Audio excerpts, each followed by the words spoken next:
ကတော့ Sister Hong ကိုမမဟောင်ရဲ့ online dating profile ပဲဖြစ်ပါတယ်ဒီ profile ကတကယ်ကိုကြည့်ရဆိုပေမဲ့အလုပ်ဖြစ်ခဲ့တာကတော့အမှန်ပါသူရဲ့ပုံမှန်တိုင်း make up ဖြူဖြူနှာခမ်းကြီးရည်တခါတလေမျက်နှာပုံးပါတဲ့ပုံစံနဲ့ပဲယောက်ျားတွေထောင်တဲ့ကြီးကသူ့ကိုတိုက်ဆိုင်တွေ့ကြပြီးချက်ချင်းပဲသူ့တိုက်ခန်းစီကိုပြန်အောင်လာခဲ့ကြတာဥပမာယောက်ျားတွေကိုပတ်စံနေမှုပဲနဲ့တတိဝလန်ဟင်းသီးဟိရဲ့ဒါမှမဟုတ်ကြာပန်းပစ္စည်းနဲ့သူ့ရဲ့ဝန်ဆောင်မှုတော့ပြီးချီခိုင်းတာမျိုးပေါ့ဥပမာပြောရရင်တယောက်ကဖရဲသီးနဲ့ပြီးချီတော့တယ်လို့တချို့ဆိုရင်ဟင်းချက်စီဘူးတဝက်လွတ်ကြီးကိုယူလာတာမျိုးပေါ့နောက်ပြီးတော့ဆွေးနွေးစရာကောင်းတာကသူတို့ငကိုကြားဆက်ဆံမှုတွေမှာမီးပွင့်ထားဖို့အတင်းကျပ်ခိုင်းတာပဲဒီလူတွေကစိတ်ရှုပ်ထွေးပြီးမီးကိုခဏခဏပိတ်ဖို့ကြိုးစားပေမဲ့ sister ကအမြဲတမ်းပြန်သွားပြီးတော့မှမီးကိုပြန်ဖွင့်လာချင်တယ်ဘာလို့ဒီလိုလုပ်ရတယ်လဲဆိုတာကိုတော့ယောက်ျားတွေကလုံးဝမသိကြတော့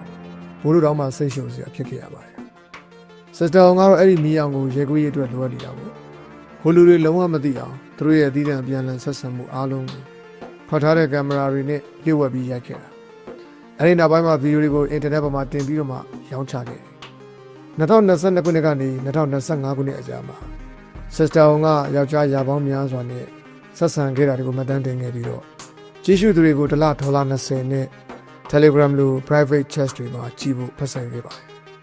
သူရဲ့ online စီးပွားရေးကရန်ကိုတွင်ကျလာတော့ဒီနည်းနဲ့သူချမ်းသာသွားတယ်လို့သိရပြီ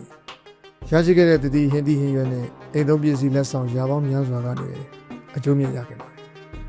်ဒီအကြောင်းတွေအားလုံးကတကယ်ကိုယူချင်စရာကောင်းပြီပဲကံမကောင်းစွာနဲ့ပဲဒီစိတ်နှောက်ယှက်ဖြစ်စရာအင်တာနက်ယုံတွင်ရဲ့အစပဲရှိပါသေးတယ်ရဲရင်းနဲ့အင်တာနက်အသုံးပြုသူတွေဆက်လက်စုံစမ်းနေကြချိန်မှာဒီအကြောင်းအရာကနောက်ဆုံးမှာ2025ခုနှစ်ဇွန်လလမှာတရုတ်လူမှုမီဒီယာအားလုံးမှာနံပါတ်1လူပြောအများဆုံးအကြောင်းအရာဖြစ်လာခဲ့ပါတယ်နိုင်ငံတကာအထိပါပြန့်နှံ့သွားပြီမဲ့ sister အခြေစိုက်တဲ့နန်ချင်းမြို့အပါအဝင်တရုတ်ပြည်တွင်းနဲ့ဒေသတွင်းမှာပဲအထူးအာရုံစိုက်မှုခံခဲ့ရပါတယ်ဒီဗီဒီယိုရောင်းတဲ့လုပ်ငန်းကြီးတစ်ခုလုံးကပထမဆုံးနှစ်အနေငယ်အတွင်းလျှို့ဝှက်ထားနိုင်ခဲ့ပြီမဲ့ရုတ်တရက်အခကြေးငွေပေးပြီးကြီးစုသူတယောက်ကဗီဒီယိုတွေကိုဖြန့်ချလိုက်တယ်ဒါတွေလူမှုကွန်ရက်တွေမှာချက်ချင်းပဲပြန်တင်ခံခဲ့ရပါတယ်ရှိတဲ့ဗီဒီယိုတစ်ခုလုံးဒီပါထွက်ပေါ်လာခဲ့ပြီးတော့အမျိုးသားရာပေါင်းများစွာရဲ့မျက်နှာနဲ့ခန္ဓာကိုယ်တွေကလုံးဝဖြတ်တောက်မရှိပေါ်လာခဲ့ပါတယ်ဗီဒီယိုတွေပြန့်နှံ့သွားတော့လူမှုမီဒီယာပေါ်မှာမျက်နှာတွေပေါ်နေတဲ့အမျိုးသားတွေကိုအသုံးပြုသူတွေကစပြီးမှတ်မိလာကြတယ်ဒါကြောင့်ဆိုရတဲ့အကျိုးဆက်တွေလိုက်ပါလာခဲ့ပါတယ်သူတို့ကိုလုံးပေါ်ခံဘက်တွေတငယ်ချင်းတွေမိသားစုတွေတခါတည်းမှာတော့သူတို့လိမ်လည်ခဲ့တဲ့ဇနီးတွေကပါမှတ်မိကုန်ကြတာပေါ့ဒီ TikTok ကိုသူ့ရဲ့ follower တွေကပုံတစ်ပုံပို့ပြီးတော့ဒီလူကခမည်းနဲ့အရန်တူတာပဲတကယ်တမ်းသူပဲအထူးသဖြင့်မျက်ခုံးကတပုံစံနဲ့ပဲလို့ပြန်ပြောတဲ့အခါမှတ်မိသွားကြတယ်ပိုဆိုးတာကသူကအိမ်အောင်ရှင်ဖခင်တူဖြစ်ပြီးသူ့ရဲ့ follower 1.1 သန်းကိုသူသား TikTok ကိုမကြသေးခင်ကမှတင်ထားခဲ့တာအိမ်အောင်တဲ့ဘောမှာပေါ်လာတဲ့သူကသူတယောက်တည်းမဟုတ်ပါဘူးချက်ခင်အင်ဂျင်နဲ့ကောင်လေးလိုနာမည်ပြောင်းပေးခံရတဲ့ဒီလူကဆွဲဆောင်မှုရှိတယ်လို့လူတွေကထင်ကြတော့အာရုံစိုက်ခံခဲ့ရပြီမယ်သူကြီးစားကဗီဒီယိုထဲမှာသူ့ကိုမြင်တဲ့အခါသူ့ဘဝလည်းစော်ထိုးလှန်သွားခဲ့ရတယ်နောက်ထပ်လမ်းခွဲတာတွေနဲ့ခွာရှင်းတာတွေရဲ့ကောလာဟလတွေလည်းရှိခဲ့တယ်လို့25နှစ်ရွယ်ချမ်းခံရေးလုပ်သူ Phoenix Influencer တူကိုလည်းဒေတာရင်းအားကစားရုံမှာမှတ်မိခဲ့ကြပါတယ်ဗီဒီယိုထဲမှာဝတ်ထားတဲ့အင်ဂျင်တန်ဝတ်ထားတာကြောင့်အင်တာနက်ကချက်ချင်းပဲဆက်ဆက်မှုကိုသတိထားမိလိုက်တယ်ဒီကိစ္စရဲ့နောက်ဆက်တွဲကြောင့်သူ့ရဲ့ online ဗီဒီယိုဖန်တီးမှုအသက်မဝင်ကြောင်းကအဆုံးသတ်သွားပြီးတော့လူမှုမီဒီယာကိုပါဖျက်ပစ်ခဲ့ရပြီးအခြားမျိုးတစ်မျိုးကိုပါပြောင်းရွှေ့သွားခဲ့ရပါတယ် sister ကယောက်ျားပေါင်း1690ကျော်နဲ့အတူအိတ်ခဲ့တယ်လို့ကြွေးကြော်ခဲ့တာသတင်းကြီးတစ်ခုဖြစ်ခဲ့ပါတယ်ဒါအပြင်အင်တာနက်သုံးစွဲသူတွေကဗီဒီယိုတွေထဲမှာပုံပြီးစိတ်ဝင်စားစရာကောင်းတဲ့အသေးစိတ်တွေကိုစတင်သတိထားမိလာကြတယ်ထူးဆန်းတဲ့လက်ဆောင်ပေးတဲ့နီလန်ကတကယ်ငွေကြေးနဲ့ပေးချေတာကိုရှောင်ရှားရင်ဥပဒေကိုရှောင်ကွင်းမှုနီလန်ဖြစ်နိုင်တယ်ဆိုပြီးအာရုံစိုက်ခံခဲ့ရတယ်နည်းနည်းရှိခဲ့ပရိသေခန်းစားချက်ပေါက်တယ်မလားဟင်းသီးဟင်းရွက်နဲ့ဝန်ဆောင်ကပေးရတာသူရဲ့ထူးခြားတဲ့ရုပ်ရည်နဲ့အပြုအမူတွေနဲ့ဘယ်လိုလုပ်ယောက်ျားအများကြီးကိုဆွဲဆောင်နိုင်ခဲ့တယ်လဲဆိုတာကိုအသုံးပြုသူအများပြားကနားမလည်နိုင်ဖြစ်ခဲ့ကြတယ်ဒီလိုရုပ်ရည်နဲ့ဘယ်လိုလုပ်ဖြစ်သွားတာလဲ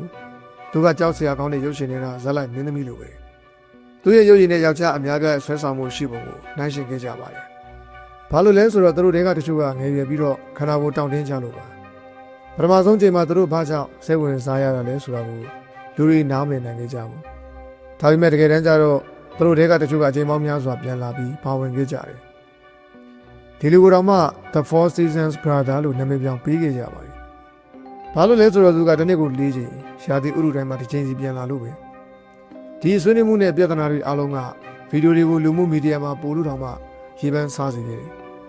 ဒီအချိန်ရောက်တော့ဗီဒီယိုတွေကိုပါဝင်တဲ့ယောက်ျားတွေရဲ့ခွင့်ပြုချက်မပါဘဲရိုက်ထားတာကိုလူအများကရှင်းရှင်းလင်းလင်းသိလာကြတယ်ဖျက်စားမခံရခင်ကလေးကဒါကိုခံမှန်းထားကြပြီနဲ့အခုထွက်ပေါ်လာတဲ့ယောက်ျားတွေကသူတို့ရိုက်ကူးဖို့လုံးဝသဘောမတူတဲ့ကြောင်ထင်ရှားစွာနဲ့ဝန်ခံလာကြတယ်လူတွေကဗီဒီယိုတွေကိုပို့ပြီးစူးစမ်းကြည့်ရှုတဲ့အခါစစ်စတာဝန်ရဲ့အရန်ထူးဆန်းတဲ့ပြုမှုတွေကြောင့်ကောလာဟလာတွေစတင်ထွက်ပေါ်လာတယ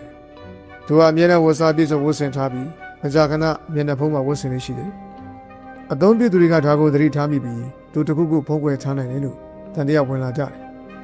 ်တရားမဝင်တာတွေနဲ့ကိုချင်းတရားမဲ့တာတွေဘေးပယ်ထားရင်တော့သူ့ရဲ့အမူအရာနဲ့ဗီဒီယိုတွေထဲမှာလှုပ်ရှားပုံတွေကတခုခုထူးဆန်းနေတယ်ဒီအချိန်တစ်လျှောက်လုံးစစ်စတာဝန်က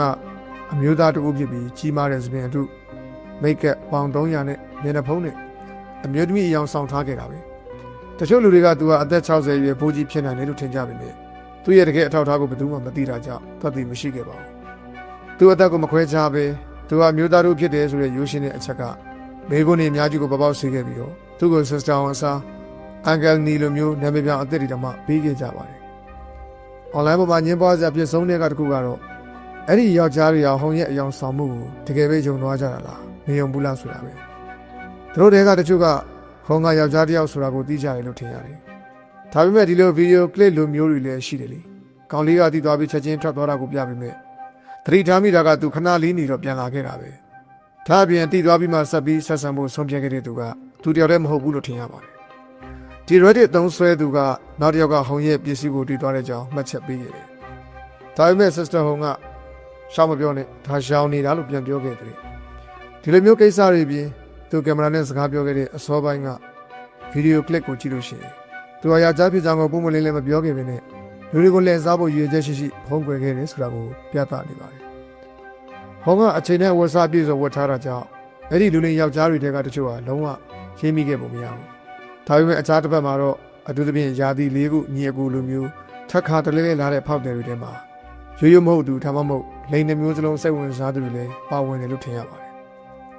2025ခုနှစ်ဇွန်လနှောင်းပိုင်းမှာအစောပိုင်းကကြံ့ခိုင်လို့သူကဒီအဖြစ်အပျက်တွေကိုရဲကိုတိုင်ကြားခဲ့တော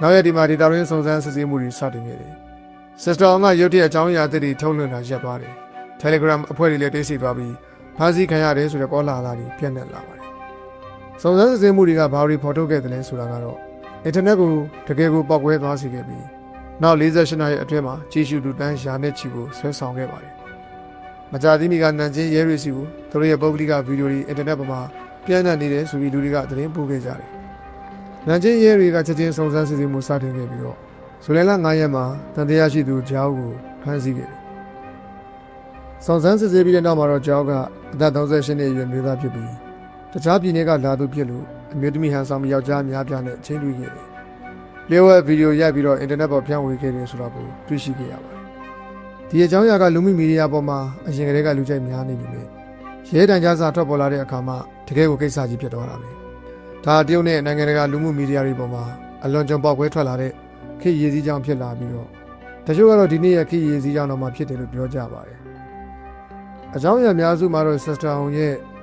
filter ပါဝင်ပြီးတော့မှနာမည်ကျော်တိုက်ခန်းတွေကိုရောက်သွားအောင်လုပ်နေတယ်။လူတွေကကြောက်လို့ဝတ်ဆင်ပြီးတော့ TikTok ဘောကဂျာပန်သန်စင်နေနဲ့ကကြတဲ့ခေတ်ရည်စည်းကြောင်းတစ်ခုဖြစ်လာခဲ့တယ်။သူဗီဒီယိုတွေကတခုမှကခဲ့တဲ့ကားကောတစ်ခုလည်းရှိပါတယ်။ဒါကြောင့်လူတွေကဒါကိုချိန်မဖြုံးမဲနဲ့ပြန်ဖန်တီးခဲ့ကြတာပေါ့။တချို့ကတော့ Donald Trump နဲ့ရှီကျင်းပင်အပါအဝင်ကမ္ဘာခေါင်းဆောင်တွေ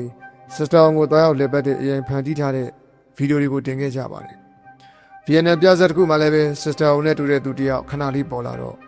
ပရိသတ်စီကအော်ဟစ်အားပေးတဲ့အနေနဲ့လက်ကုပ်တန်တွေကကျဲလောင်စွာထွက်ပေါ်လာခဲ့ပါတယ်။ဖန်တီးသူတွေကသူ့ရဲ့ထူးခြားတဲ့သပင်တုမျက်နှာဖုံးအညွှရောင်စကက်အနက်ရောင်အင်ကြီးပတ်စံအိတ်နဲ့ဖက်နက်တွေကိုကူးကားပြီးတော့မှ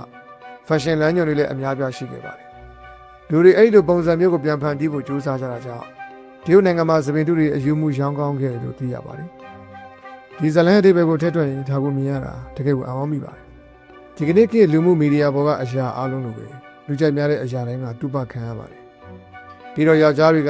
သူအမျိုးသမီးမဟုတ်ဘူးဆိုတာကိုသိသွားတဲ့အခါတကယ်ကိုဒေါသထွက်ခဲ့ကြတယ်။ဒီအယူမှုကိစ္စတွေအလုံးကိုဘေးပယ်ထားလိုက်ဒီဇလန်တစ်ခုလုံးရဲ့ပြန့်ကျဲနေတဲ့အကျိုးဆက်တွေကိုလစ်လူရှိလို့မရပါဘူး။လူရပေါင်းများစွာရဲ့ပုံကိုယ်လွတ်လပ်မှုချိုးပေါက်ခံခဲ့ရပြီး အဆိုးဆုံးဖြစ်နိုင်တဲ့လားလာကတော့ယောဂပြန်ပွားမှုဖြစ်နိုင်တယ်။ဘာလို့လဲဆိုတော့ပါဝင်ခဲ့တဲ့ဘယ်သူမှကာကွယ်မှုသုံးခဲ့ဖို့မရပါဘူး။ Sister မှာ HIV ရှိတယ်ဆိုတဲ့ကောလာဟလတွေထွက်လာတော့ CDC ကသူနဲ့အဆက်အသွယ်ရှိခဲ့တဲ့သူတိုင်းကိုအခမဲ့စစ်ဆေးမှုတွေစတင်ကမ်းလှမ်းခဲ့ပါတယ်။ဟောင်ကယောက်ျားပေါင်း1690နဲ့ဆက်ဆံခဲ့တယ်ဆိုတဲ့ပြောဆိုချက်ကချက်ခါတော့တာဖြစ်တယ်လို့ရဲတွေကပြောပြီးမြဲလူ250နီးပါးကယောဂကူးစက်ခံရနိုင်သေးတယ်လို့လည်းပြောခဲ့ပါတယ်။ပိုဆိုးတာကဇနီးတွေကိုလိမ်လည်ခဲ့တဲ့ယောက်ျားအများပြားကသူတို့ရဲ့ဇနီးတွေကိုပါမသိဘဲနဲ့ယောဂကူးစက်နိုင်စေခဲ့ပါတယ်။အာဏာပိုင်တွေကပုဂ္ဂိုလ်ရေးလွတ်လပ်မှုကိုကာကွယ်ဖို့အတွက်စစ်ဆေးမှုရလဒ်တွေကိုထုတ်ဖော်မပြောသေးပေမဲ့လို့ယောဂပြတ်ပွားအောင် Sister ကရည်ရွယ်ချက်ရှိရှိလှုပ်ဆောင်ခဲ့တယ်လို့ဆုံးဖြတ်ခဲ့တယ်။ဥပဒေအရပြည်ထန်တွေဟာအလွန်ပြင်းထန်နိုင်ပါတယ်။ဒီနိုင်ငံမှာဒါကိုအန္တရာယ်ရှိတဲ့နည်းလမ်းတွေနဲ့လူအများဘေးကင်းကိုအန္တရာယ်ဖြစ်စေမှုလို့သတ်မှတ်ထားပါတယ်။ဒါတသက်တကြုံဒါမှမဟုတ်ဒေရန်အထိကြာခံရနိုင်ပါတယ်။သူရဲ့ဝန်ဆောင်မှုအတွက်ပတ်စံအစားထူးဆန်းတဲ့လက်ဆောင်တွေပဲယူခဲ့တာကြောင့် Sister ကတချို့သောဆွဲချက်တွေကိုရှောင်ရှားနိုင်ပြီမြဲရိုင်းဆိုင်တဲ့အကြောင်းအရာတွေဖြန့်ဝေမှုနဲ့လိမ်လည်မှုလိုမျိုးတခြားပြစ်မှုတွေအများကြီးနဲ့တော့ကြုံတွေ့ရအောင်မှာပဲလို့ထင်ရပါတယ်။ဒီကနေ့မှာတော့အင်တာနက်ကဒီဇလန်ကြောင်းပြောတာကိုဖြည်းဖြည်းချင်းရပ်သွားပြီမြဲလူရပေါင်းများစွာရဲ့ဘဝတွေကထာဝရပြောင်းလဲသွားခဲ့ရပြီ။ Sister ကိုယ်တိုင်လည်းကြံရှိနေတဲ့ဘဝတစ်ခုလုံးကိုထောင်ထဲမှာကုံဆုံးရနိုင်ပါတယ်။